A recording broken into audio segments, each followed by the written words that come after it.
C'est un sujet très très délicat puisqu'il y a quand même derrière des drames humains vraiment sans nom. Des drames humains épouvantables avec des milliers, des dizaines de milliers de personnes qui sont derrière. Donc la toute première chose que je dis, c'est ça. Et nous devons, en toute chose, il ne faut jamais se laisser guider par l'émotionnel, ni dans un sens, ni dans l'autre. Donc il ne faut jamais oublier que ce sont des êtres humains et donc qui nécessitent toute notre compassion. Donc la première chose, c'est que les propos, les rodomontades, yaka, faucon, on va les rejeter à la mer, etc. Ça, c'est en tout cas, c'est pas mon genre. Ce n'est pas le genre de l'UPR. Donc ces gens qui arrivent, eh bien, il faut bien les accueillir. Bon, mais il ne faut pas se laisser entraîner dans l'émotionnel dans l'autre sens.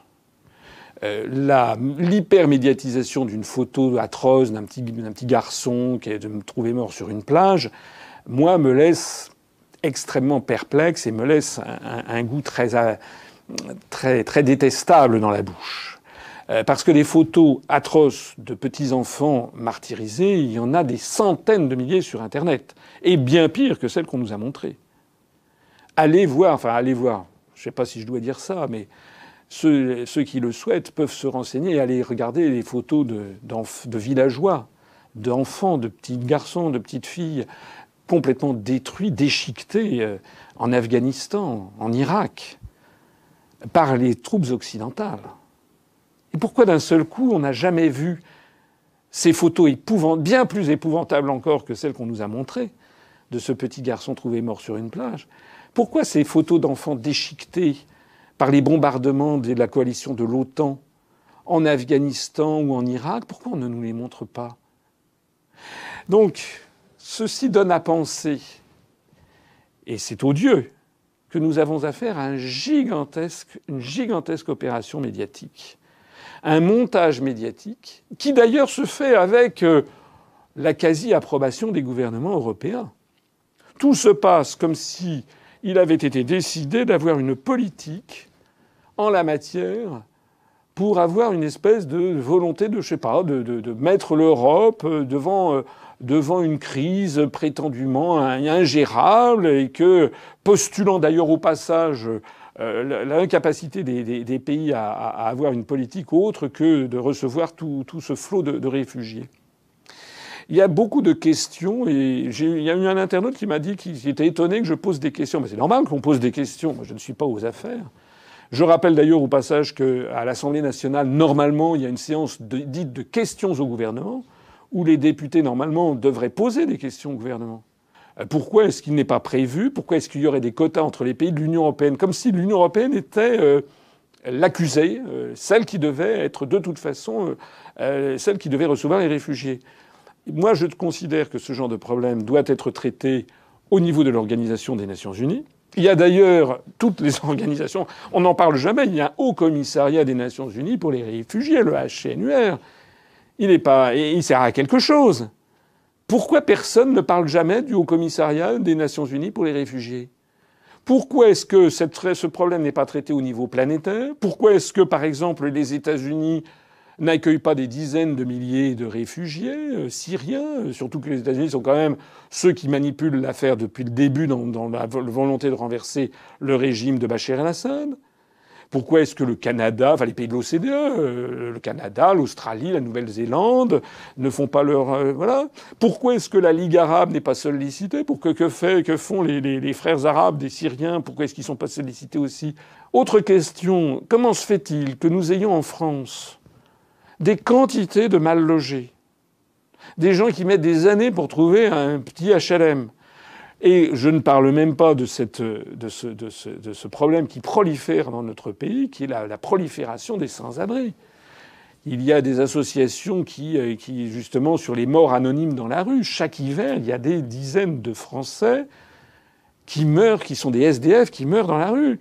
Alors l'État, paraît-il, est complètement désargenté. On n'a plus aucune politique, ou pratiquement plus, j'exagère un peu, mais on a une politique immobilière qui est quand même qui n'est pas du tout à la hauteur des problèmes. Puis d'un seul coup, comme par miracle, on va accueillir des dizaines de milliers de personnes, et puis on va savoir qu'est-ce que c'est que cette histoire.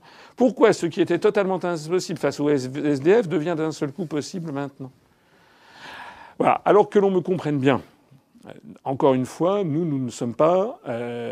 nous sommes des gens humains.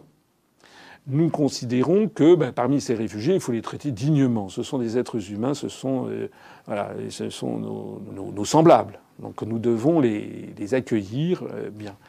Mais nous ne devons pas non plus faire preuve de naïveté et nous devons absolument mettre cette affaire au niveau de l'Organisation des Nations Unies, en faire une question planétaire et rechercher, je l'ai déjà dit la dernière fois, j'y reviens, rechercher les responsabilités.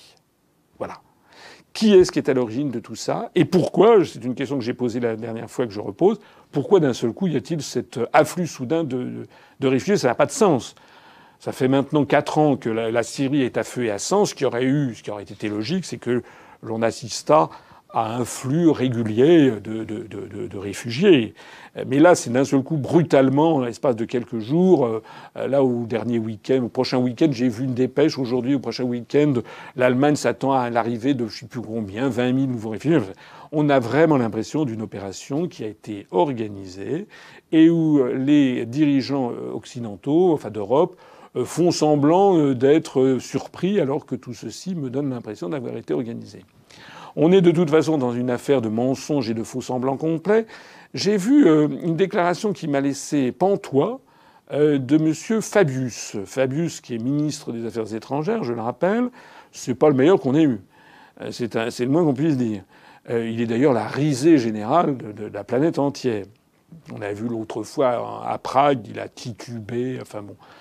Mais M. Fabius a fait cette déclaration qui m'a vraiment laissé pantois. Il a, au sujet de la Hongrie, qui a construit un mur de, je crois, 179 km de long, le long de la frontière serbe, des espèces de chevaux de frise, des barrières en fil de fer, et est en train d'élever un mur de 4 mètres.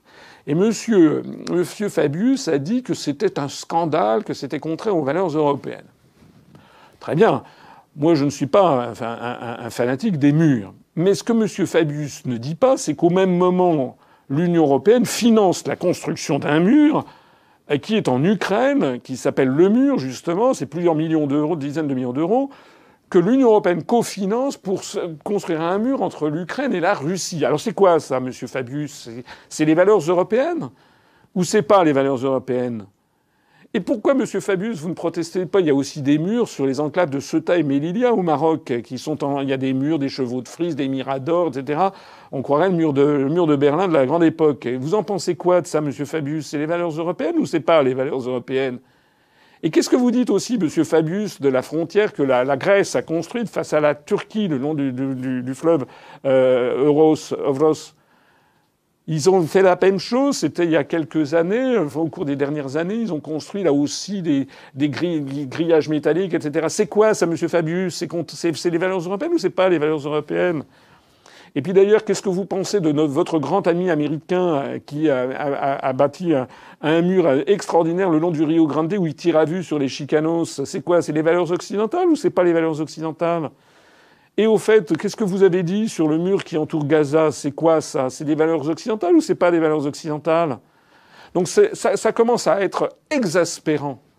Ce deux poids deux mesures absolument permanent, où on a affaire à un Olybrius, c'est pas M. Fabius, c'est Olybrius qui est à la tête du Quai d'Orsay, et qui nous dit comme ça, c'est contraire aux valeurs européennes. Moi, encore une fois, je dis pas du tout ça pour défendre spécialement le gouvernement hongrois. Ce que je sais, c'est qu'en tout cas, le gouvernement hongrois est dans le collimateur de la Commission européenne parce qu'ils ne veulent pas adopter l'euro et parce qu'ils prennent des mesures qui ne plaisent pas à la Commission européenne. Mais qu'on ne vienne pas spécialement nous expliquer qu'il y aurait des valeurs européennes dans un cas. En réalité, ce que M. Olybrius ne veut pas avouer, c'est que cette crise des migrants montre qu'il n'y a jamais eu d'Union européenne. Que tout le monde tire à hue et à dire. On a appris il y a quelques minutes que le groupe de Visegrad, qui est un sous-groupe notamment de pays de l'Est qui sont au sein de l'Union européenne, a dit qu'il refusait les quotas. La Roumanie a dit qu'elle refusait les quotas. Donc en fait, tout le monde tire à hue et à dia. Cette crise des migrants montre que la construction européenne est un mensonge depuis le début.